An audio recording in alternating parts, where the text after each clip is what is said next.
Si es rigurosamente cierto, como en efecto lo es, que el hombre se conoce por sus hechos, al maestro Samael Aun Weor podemos valorarlo por sus extraordinarias ejecutorias, ejemplos, fundador de un poderoso movimiento gnóstico internacional, autor de más de 60 libros esotéricos y gnósticos, sin que jamás intentara registrarlos como propiedad intelectual y sin cobrar ni un solo centavo por ellos. Conferencista u orador de firme y persuasiva palabra, exponente de los más variados temas científicos, artísticos, filosóficos y religiosos, con alrededor de 200 pláticas grabadas donde quedan resumidas las antiguas y verdaderas tradiciones iniciáticas.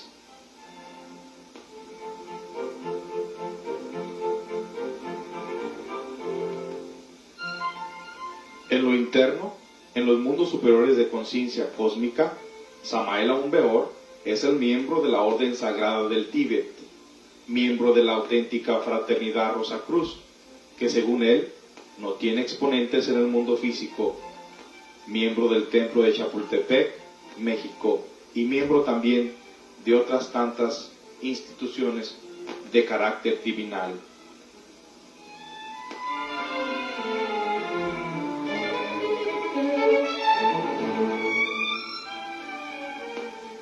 Además de ostentar el título de avatara o mensajero de la edad de Acuario, el maestro se ganó el derecho de ingresar al reino del superhombre, trabajando incansablemente sobre sí mismo con los 3 factores de la revolución de la conciencia: el nacimiento segundo, la muerte del ego y el sacrificio noble y desinteresado por la humanidad.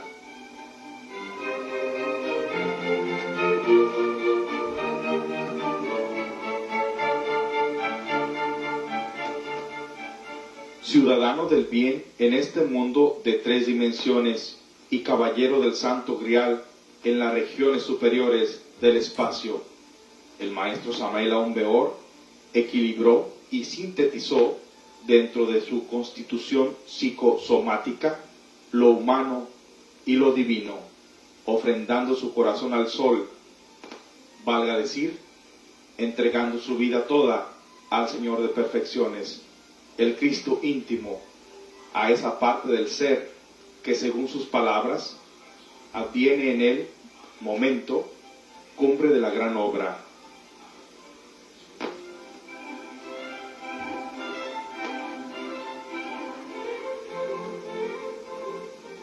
Por eso merece ser loado de cantares, y bien merece que su fama viva en el mundo por los siglos de los siglos.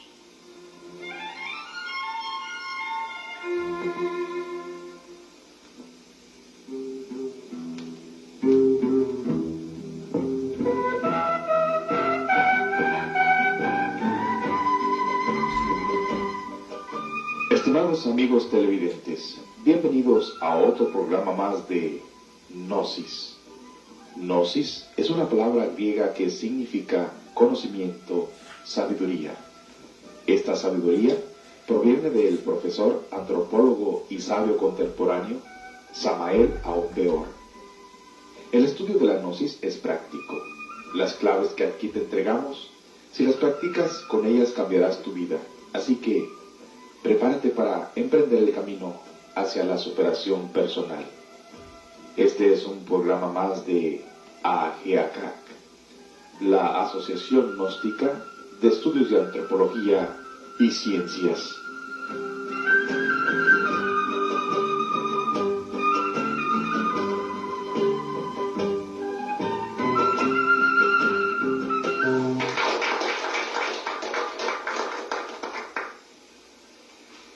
Bien, vamos a dar comienzo pues a este seminario.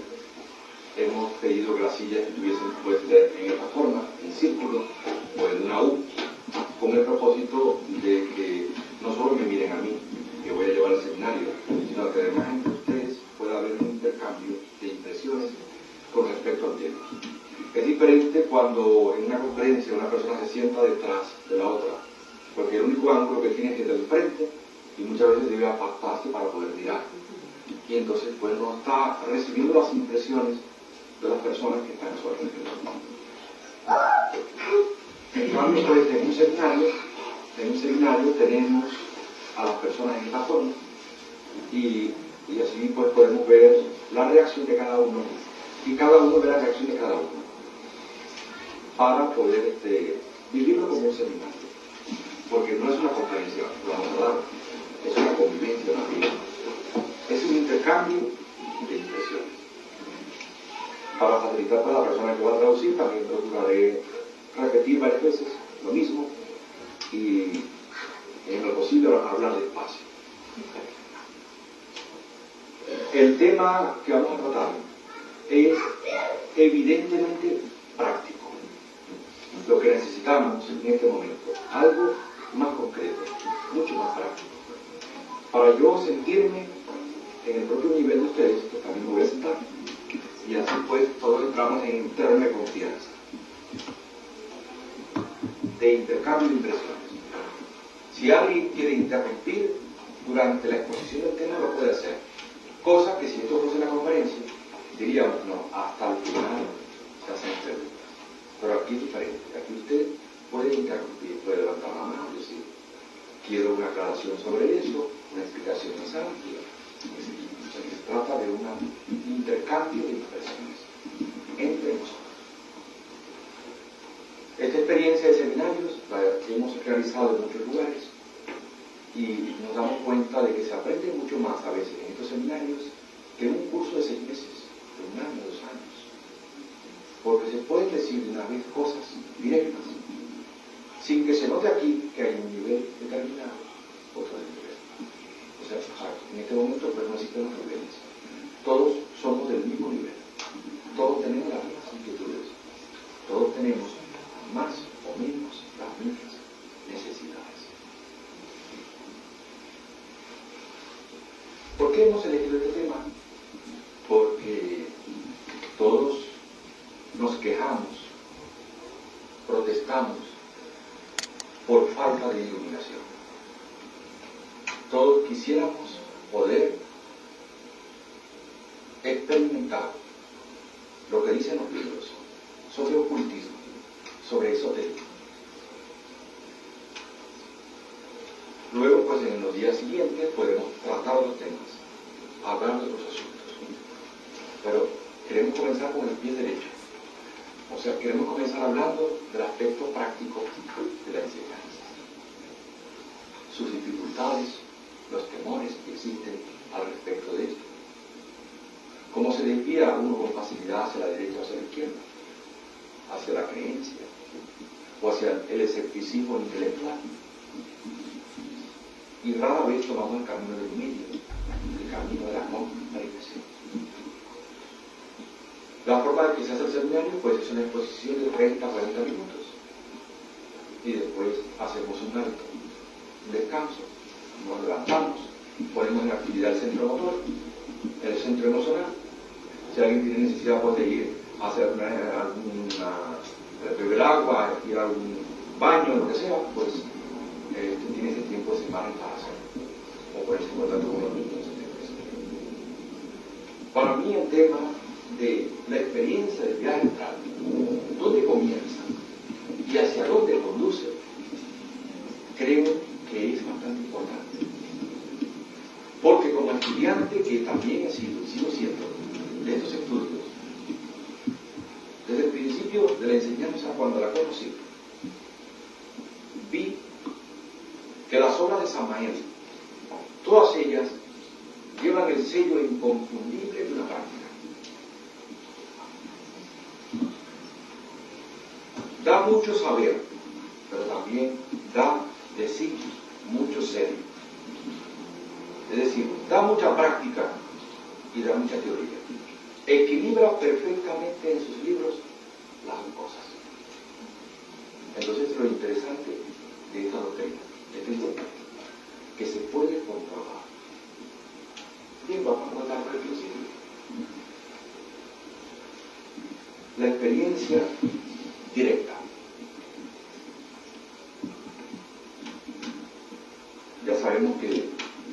hemos leído muchas veces que hay que experimentar la verdad y ella nos hará libre. Experimenta la verdad y ella os hará libre.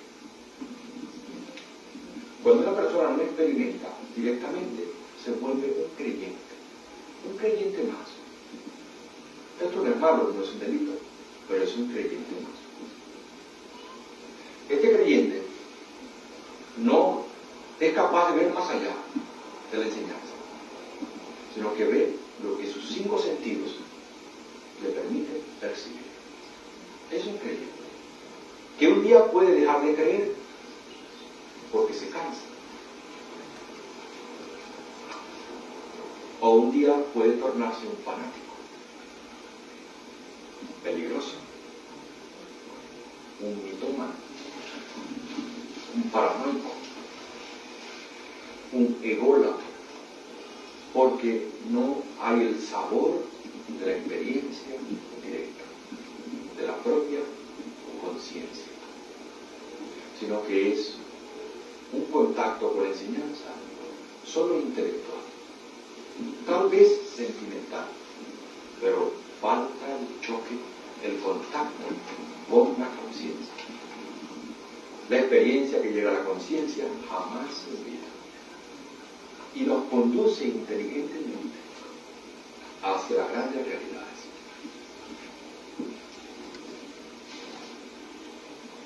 Yo creo que no hay ninguno en este salón que no quiera el contacto directo, la experiencia directa, en un grado determinado de la verdad. Lo que pasa es que vamos a ver por qué este contacto no se produce, por qué esta experiencia tarda en llegar, qué factores influyen para que nosotros no lleguemos a esto y nos tengamos que conformar con ver el paso de los triunfadores que lo van consiguiendo, que parece ser que en este planeta siempre tienen que ser pocos. Los muchos nos tenemos que conformar con un experimental y los pocos son los que consiguen llegar a esas metas. Entonces nos conformamos con la idea de que yo no estoy preparado, no es mi tiempo, no reúno las condiciones, las cualidades. Y tal vez no sea así, pero nosotros no lo creemos. Creemos que está bien que otro lo haga mejor que yo, porque yo no estoy suficientemente equilibrado para esto. Entonces me conformaré con tener en casa la colección de todos los libros. Me conformaré con tener en casa todas las fotocopias. Me conformaré con haber conocido a quienes lo han experimentado. Y nada más. Y jamás daré ese paso al frente.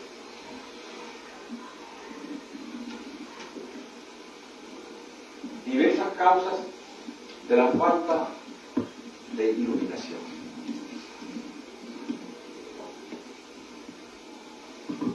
Una de ellas, la primera, puntual, son los falsos conceptos que uno tiene de la propia enseñanza.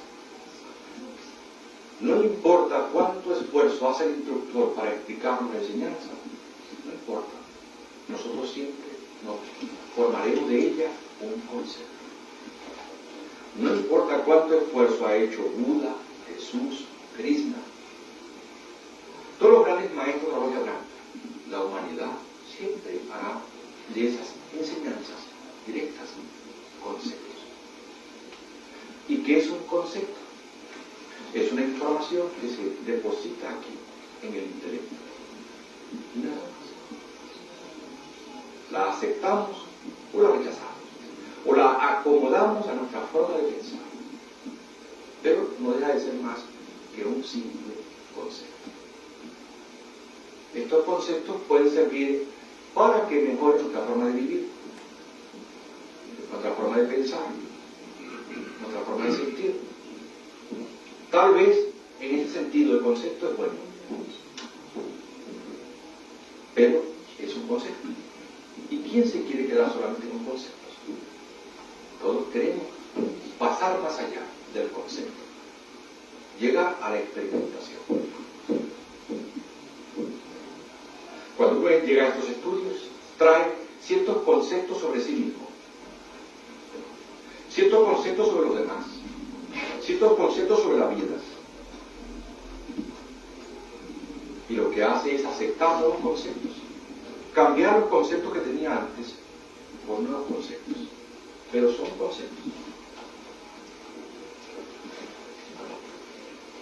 Y por eso son falsos. Los conceptos deben convertirse en autoconceptos.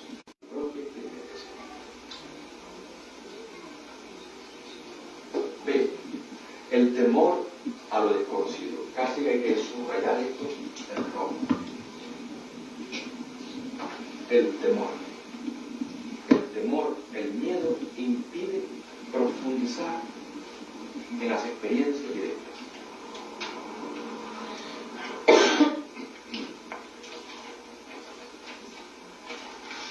Miedo a lo desconocido, a lo que está detrás de esa pared, a lo que está más allá de nuestros sentidos.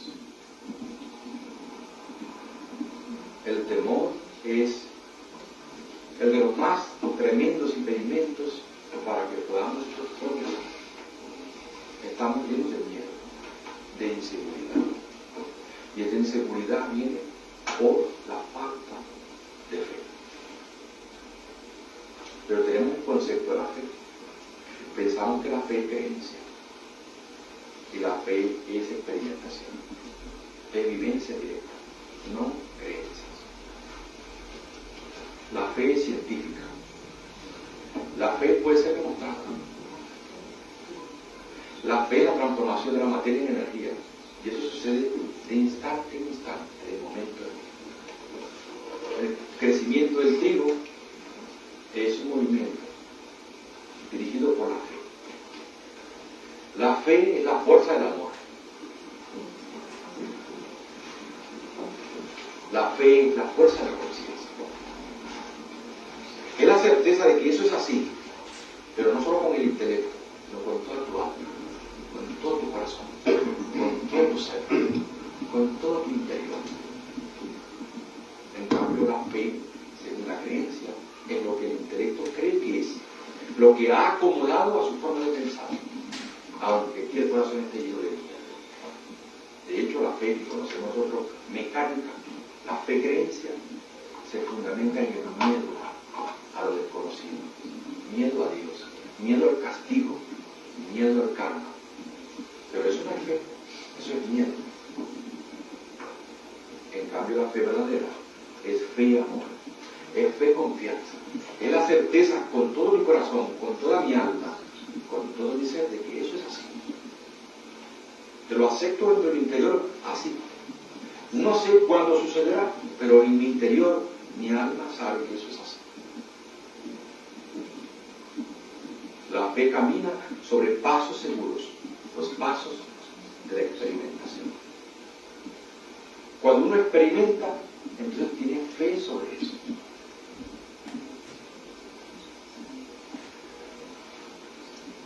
Ya hablaremos un poco más sobre el asunto del temor. Vamos a hacer un repaso general para ir al lado práctico de la situación. Abuso del intelecto. Abuso del intelecto. El excesivo razonamiento hace que nosotros nos desconectemos del ser, nos apartemos por completo de los impulsos del ser, de la esencia, de la conciencia. Porque es un intelecto demasiado identificado con lo exterior. No es un intelecto iluminado, sino que es un intelecto que camina dentro de la ignorancia, dentro del orgullo, dentro de las comparaciones, dentro de los conceptos. Entonces, el abuso del razonamiento impide que se exprese el corazón. Lo dice la enseñanza gnóstica: hay que aprender a pensar con el corazón, hay que aprender a sentir con la cabeza.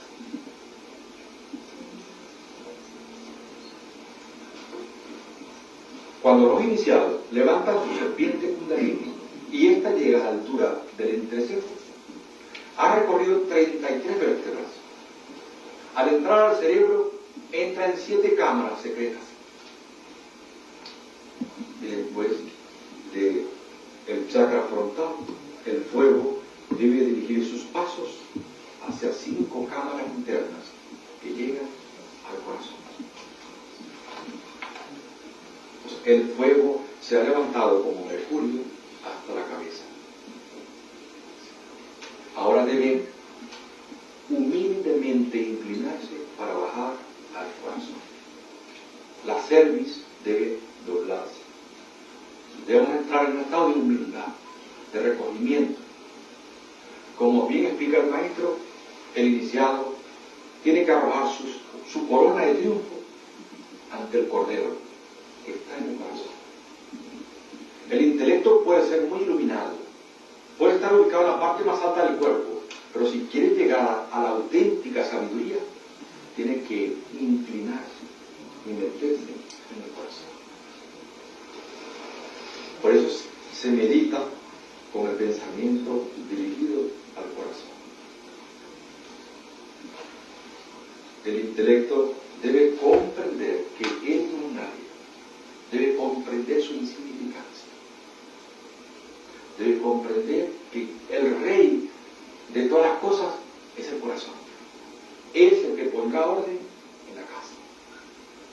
Cuando el intelecto se inclina reverente ante el corazón, ante el ser espiritual, ante el íntimo, entonces el íntimo toma control de todo, toma control de la mente, toma control de nuestra vida. Por eso es importante el sacrificio del intelecto. El intelecto debe pasar por la aplicación. Hay que aprender, hay que leer, hay que estudiar, y luego hay que aprender a olvidar y olvidar. Porque la información intelectual recibida luego se convierte en una trampa, en un engaño. Bobos. Claro que es un engaño. Uno cree que sabe, pero no sabe nada. Es un ignorante ilustrado. Tiene mucha información, pero se engaña a sí mismo. En realidad es un perfecto ignorante. Entonces el intelecto debe inclinarse, doblarse, meterse en el corazón y allí arrojar su corona y ponerse al servicio del íntimo. Entonces el íntimo ilumina al intelecto. Y es así como podemos sacrificar el intelecto. Hay que aprender a recibir información y también hay que aprender a olvidar. Porque si fortalecemos demasiado la memoria, entonces pues hemos caído en una trampa. Está tan activo el intelecto que jamás se expresa el corazón. Y como quiera, estamos hablando del viaje astral. Y este viaje astral no se hace con el intelecto, se hace con el corazón. Pues con mucha más razón hay que sacrificar el intelecto. Pero no es que el intelecto sea negativo, es útil. Hay que seguir sus pasos. Y él acaba sus pasos en el corazón. Si el intelecto se queda soberbio, orgulloso, altanero, ese corazón jamás tomará control de nuestra vida.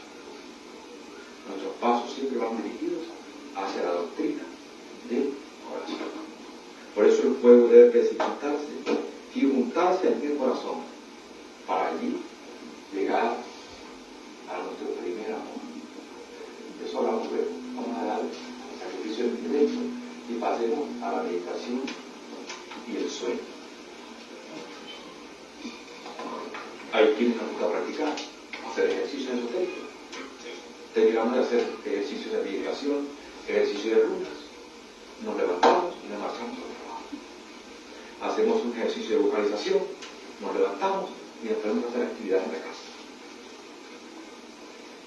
O sea, no sabemos combinar inteligentemente práctica de meditación, ejercicio de vocalización, runas y el sueño. Vamos a subrayar el sueño. Importantísimo saber aprovechar el sueño. El maestro Samael dice que la mejor hora para meditar es cuando hay sueño. aunque luego los yogis digan que se medita en la aurora, o en el atardecer, o en un determinado horario. Pero la mejor hora para meditar es cuando hay sueño. Pero precisamente cuando no queremos meditar, porque queremos dormir. Es que hay varios tipos de sueño. El sueño para que descanse el cuerpo y el no que descanse el cuerpo. Hay el sueño, el que permite a un chamán, a un mago, a un iniciado, a un esoterista, cruzar la barrera de la velocidad de la luz y meterse a la cuarta dimensión. El sueño gradual, el sueño medido, el sueño inteligentemente combinado con la meditación se convierte en iluminación.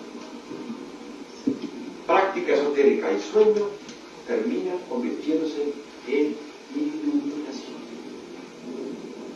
Sueño, oración, meditación se convierten en éxtasis. Se trata de aprenderse a dormir conscientemente, ser capaz de sentarse sobre la cama, aunque ella esté invitando a que nos acostemos horizontalmente, sentarse sobre ella con sueño en un rincón pegado a la pared, y entonces pues en esa postura de meditación, como nos agrade poner las manos en la posición que queramos, sentarnos allí, y aunque la cabeza quiera romper el piso, aunque la cabeza se quiera caer, tratar de sentarse allí 15, 20 minutos para probar lo que es, lo que produce la combinación del sueño y meditación.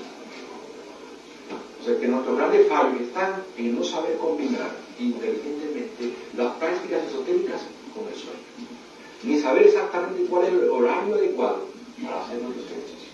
De eso queremos hablar en la segunda parte. Cómo iniciarnos en el viaje astral, cómo seguir un método sencillo en casa para que uno empiece de nuevo a recordar sus sueños, a tomar conciencia de ellos, de poco a poco despertar. Pero volvemos al punto C, combinado con el punto E, necesidad de volver al primer amor. O sea, hubo un primer amor. Fuimos infiel a ese primer amor. Traicionamos ese primer amor. Nos volvimos ingratos con respecto a ese primer amor. Queremos entrar al corazón para sentir amor y no lo encontramos. Nos concentramos en el corazón y no sentimos amor. Nos cuesta sentir el ser. Nos cuesta estar en el recuerdo de sí. Es difícil poder experimentar la presencia divina, la presencia de Dios aquí en el alma, en lo profundo, en el centro de nuestro corazón. Como si una puerta estuviese cerrada, clausurada. El estudiante llega a estas conferencias y sabe que es importante el recuerdo del ser, pero no lo consigue por ningún lado. Se ha convertido en una casa vacía. Le cuesta realmente experimentar ese amor en su corazón. Porque hace mucho tiempo rompió su primer amor. Cambió ese primer amor por muchas mujeres. Muchas mujeres cambiaron ese primer amor por muchos hombres. Por cosas materiales, por deseos, por apegos. Y ese primer amor está allí sepultado. Hay que resucitarlo de nuevo. Y para ello hay que derramar muchas lágrimas. Hay que llorar mucho. Hay que sufrir mucho. Y el que no tenga paciencia en esto, jamás podrá llegar a recuperar su primer amor. Y es que el amor es una fuerza tan tremenda. Cuando se recupera en el corazón, todo lo demás viene por añadidura. Todo lo demás viene por consecuencia. No sabemos trabajar psicológicamente porque nos falta el primer amor. No sabemos concentrarnos porque nos falta el primer amor. No sabemos esperar porque nos falta falta el primer amor. No tenemos capacidad de sacrificio porque nos falta el primer amor. No tenemos capacidad de renuncia porque nos falta el primer amor. Tenemos muchos amores. Hasta amamos el carro, la casa y el trabajo. Y tenemos muchos amigos. Pero hemos perdido el primer amor. Y este primer amor es muy exigente. Tiene uno que ser verdaderamente sincero para que de nuevo sea recibido en el seno de ese primer amor. Cuando ese primer amor por fin nos perdona, entonces la mente se pone al servicio del corazón.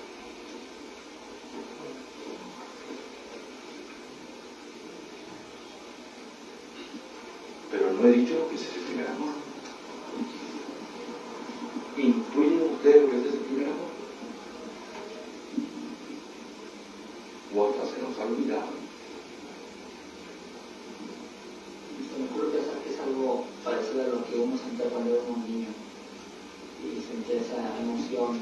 Por allí va, exactamente. Ese primer amor es, o sea, nos recuerda mucho lo que siente un niño por su madre. Por allí va, exactamente, ese es el cambio. El primer amor es la relación de nuestro corazón con el eterno femenino, con Dios Padre, con la divina Madre Kundalini, María, Tonanzi, Isoberta, Estela Maris, la Virgen del Mar. Necesitamos volver a ese primer amor, pero hay que derramar muchas lágrimas para que ese primer amor nos perdone. Ese primer amor es severo, es injusto. Ese primer amor existió cuando nosotros éramos elementales de la naturaleza, por si alguna vez estuvimos en los misterios. Ahora ese primer amor nos falta. Y como nos falta, lo buscamos aquí, lo buscamos allá. Nos enamoramos allá, nos enamoramos acá. Traicionamos aquí, somos infieles aquí. Seguimos buscando por fuera lo que siempre ha estado de cada uno de nosotros.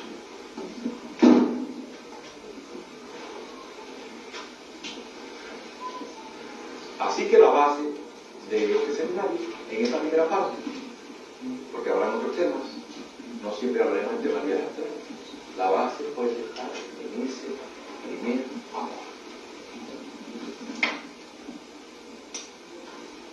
Pero seguimos hablando sobre ese punto. Bien, ¿dónde comienza el viaje astral? Todos sabemos lo que es la experiencia del viaje astral. Por lo menos hemos leído probablemente a Alonso Rampa, o tal vez hemos leído las obras de San Manuel, y nos ha llamado poderosamente la atención la facilidad con que él habla de estos temas de cuarta dimensión, quinta dimensión. Entonces, comprendemos que el ocultismo tiene un método científico, y el método científico es poder comprobar. El ocultismo dice que yo no tengo una sola existencia, sino que he tenido muchas existencias. Pero eso hay que comprobar. Uno tiene que llegar a comprobar esto. No se puede conformar siempre con escucharlo decir al instructor, con escucharlo o leerlo en los libros.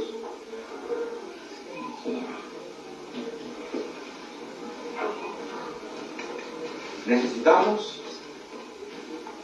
experimentar, saber que de verdad esta personalidad que tengo ahora no es la misma personalidad que tuve en la vida. Ser conscientes que la personalidad que yo tengo ahora en este momento, la de Rafael, por ejemplo, tendrá que perecer, tendrá que morir. Y es normal que esta personalidad que yo tengo en este momento no recuerde sus existencias pasadas. Porque es hija del tiempo, porque nació en el momento que vino a la vida y porque terminará cuando deje de existir en este cuerpo. Así que la personalidad es perfectamente normal que no crea en la reencarnación. Entonces es perfectamente normal que ustedes y yo tengamos dudas sobre la reencarnación. Que nos parezca algo sobrenatural, algo extraño. Y que no recordemos las existencias pasadas. Porque cuando yo actúo, no actúo como alma, actúo como persona. Cuando yo pienso, no pienso como alma, pienso como persona. Cuando yo siento, no siento como alma, sino siento como persona. En realidad, utilizo más la personalidad que el alma. Yo no sé activar el alma. Es que he perdido el primer amor. Yo estoy alejado del primer amor. Y estoy identificado con mi personalidad. Es lo que se me ha enseñado en la escuela, a fortalecer mi personalidad. No se me ha educado a fortalecer mi primer amor. Ahora estamos aquí sentados en este seminario. ¿Y quién se siente alma? Todos nos sentimos personas. Juan, Pedro, María, Jesús, todos se sienten personas. Nadie se siente alma. Por lo tanto, la personalidad nada sabe sobre la reencarnación. Pero nosotros queremos experimentar esto, comprobar que realmente tenemos varias existencias.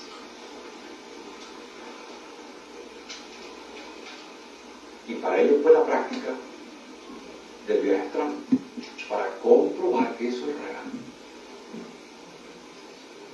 Que es posible comprobar que uno ha tenido muchas existencias.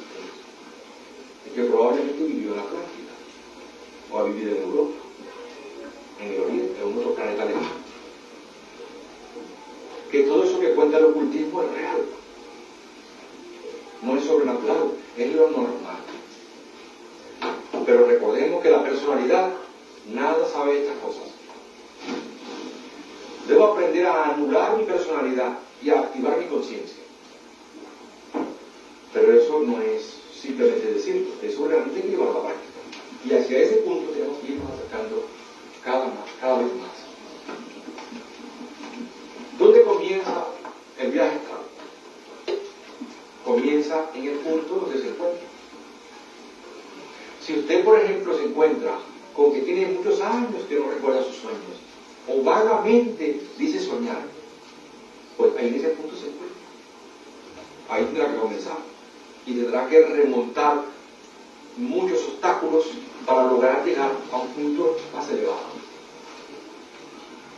Si usted tiene miedo a soñar, miedo al mundo onírico, miedo a las pesadillas, no se quiere enfrentar a sí mismo, allí en ese punto se encuentra.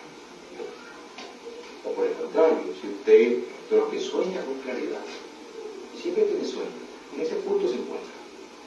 O si alguna vez ha salido en cuerpo astral, aunque sea una sola vez, en ese punto se encuentra. Así que lo que aquí vamos a decir a continuación es para que cada quien en su propio nivel pueda pasar al siguiente nivel y comience a progresar en los siguientes niveles. Pero no olvide, si practica, obtiene resultados. Si no practica, no obtiene resultados.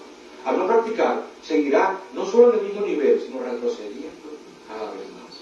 Cada vez más se seguirá sumergiendo en más sueños. Aquí pararse o detenerse es retroceder. Aquí practicar es volver a recuperar lo perdido. No significa siempre progresar, empezar a recuperar lo perdido.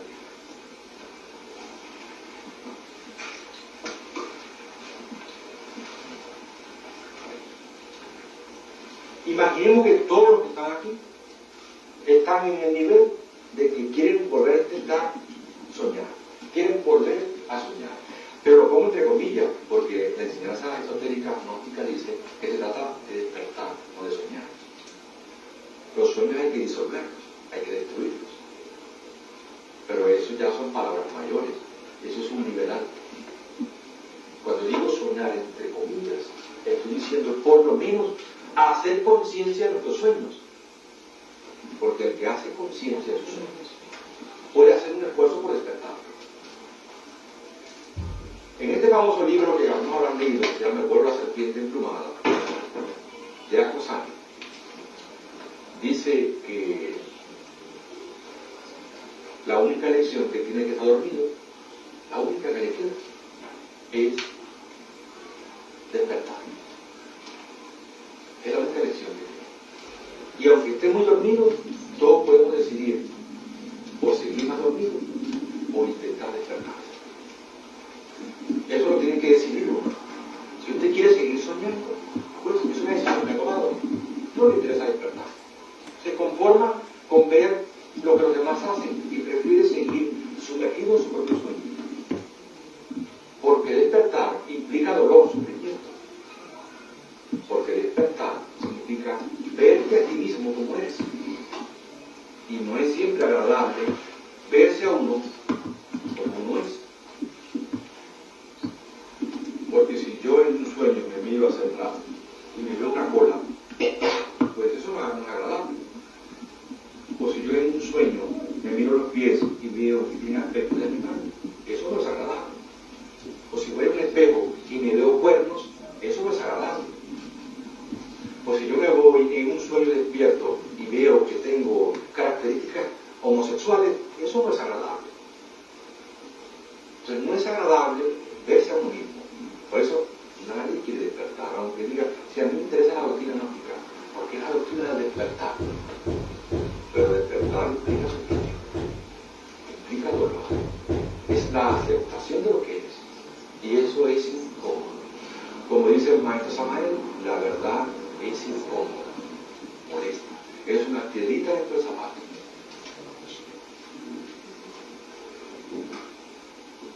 O sea, que te des cuenta de que eres envidioso, que envidias a tu mejor amigo, o envidias a tu mejor amiga.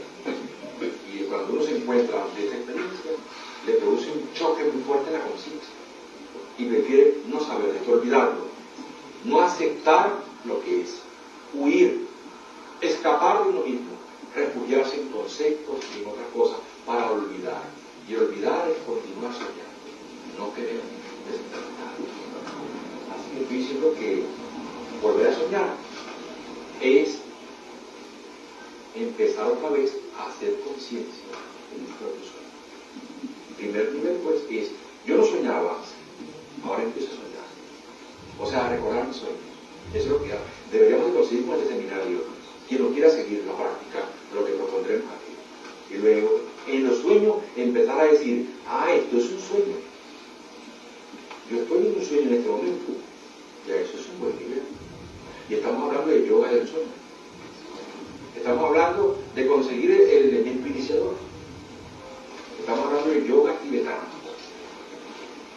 La yoga tibetana está basada en el bardo todo, en el libro tibetano, de la muerte y de la vida. Toda la base de la doctrina tibetana es recapitular la vida, prepararse para la muerte, para pasar conscientemente en todos los juicios y sacar de esto una aprendizaje. Esos son los 4 bardos. Bardo significa el paso de un estado al otro. Entonces, este momento es un bardo, porque está acabando el día. Que porque antes de dormirme, recapitularé todo lo que sucedió en el día de hoy. Y llegaré al punto de decir, estuve asistiendo a un seminario donde se estuvo hablando del viaje. Eso es un bardo. Luego empiezas a dormirte y ese es otro bardo. Y luego llega la madrugada y estás profundamente metido en un sueño, sin conciencia. Eso es un bardo y hay que superarlo. Y está el bardo cuando llega la mañana. Entonces trata de salir del sueño. Primero recordar los sueños y luego aprender a disolver esos sueños. A comprender quién produce dentro de mí esos sueños. ¿Qué agregado psicológico crea dentro de mí esa ilusión? Este deseo, este sueño. Todo esto que estamos planteando aquí, aparentemente como una conferencia pública, aparentemente para hablar de la cámara, en realidad sería un estudio de tercera cámara, de un estudio más avanzado. Yo me imagino que esto fuera un grupo de tercera cámara, de un nivel muy alto de enseñanza, donde ya todos han leído las obras de Samael, las han masticado, las han entendido intelectualmente, tienen cultura esotérica general, sienten anhelo por la enseñanza y entonces se quieren dedicar a una sola cosa, a despertar. Porque despierto se ve mejor el camino. Porque nadie anda en un camino a oscuras. Hay que despertar para poder ver los pasos que vamos dando en el camino. Entonces estamos hablando de ese nivel. Así que me he olvidado de los niveles que hay en este momento. Para que todos, como un conjunto de amigos, hermanos, estudiantes, como almas al fin y al cabo, sintamos la necesidad de retomar la enseñanza en sus raíces y no conformarnos con las hojas, con los tallos y con las ramas, ir a su raíz directa, la que han planteado siempre los maestros, que nos volvamos prácticos al 100% y que comprobemos por nosotros mismos esta enseñanza.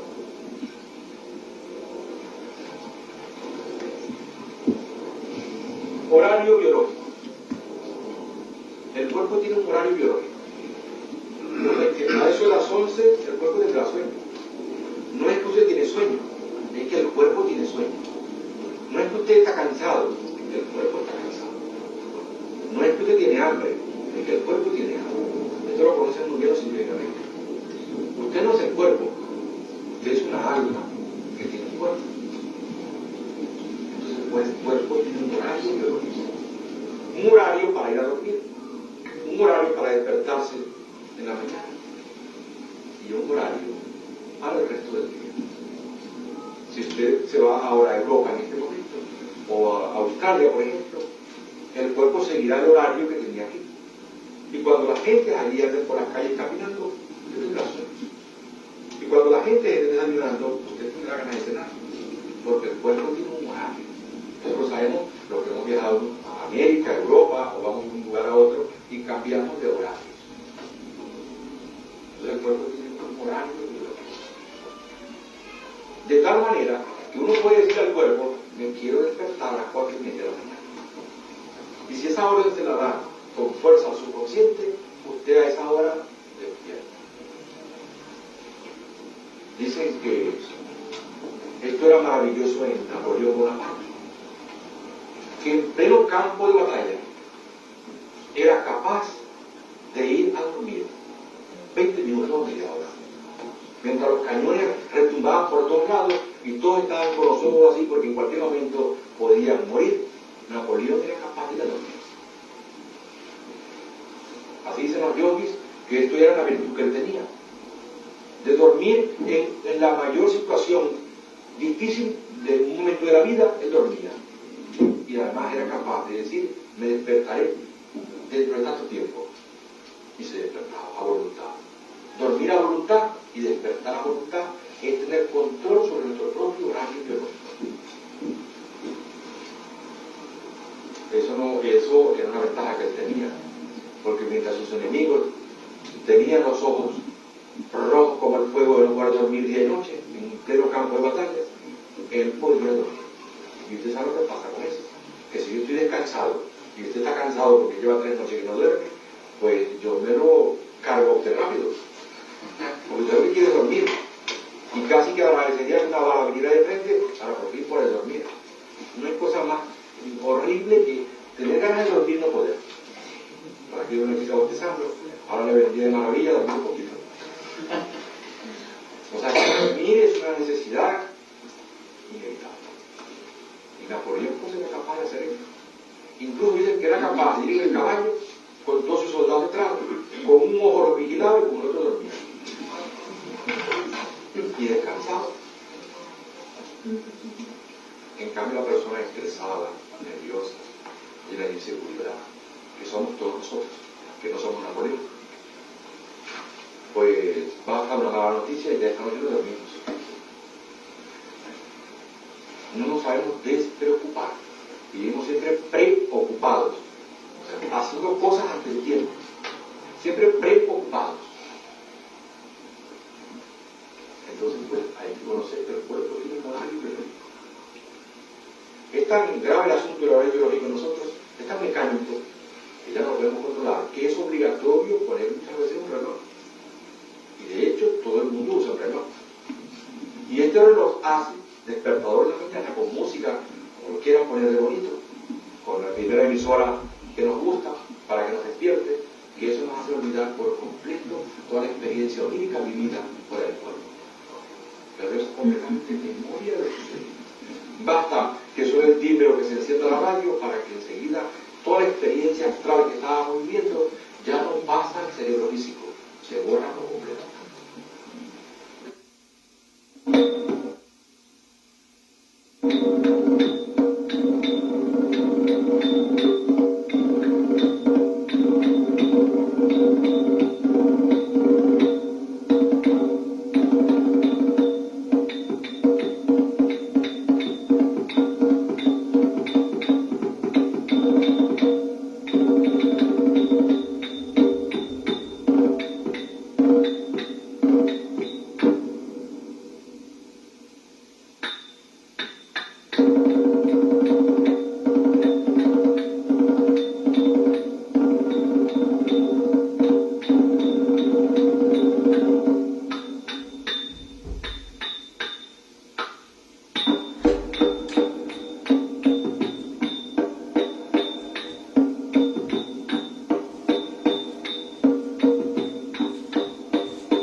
Esté pendiente para la segunda parte de la experiencia del cuerpo astral con Rafael Vargas.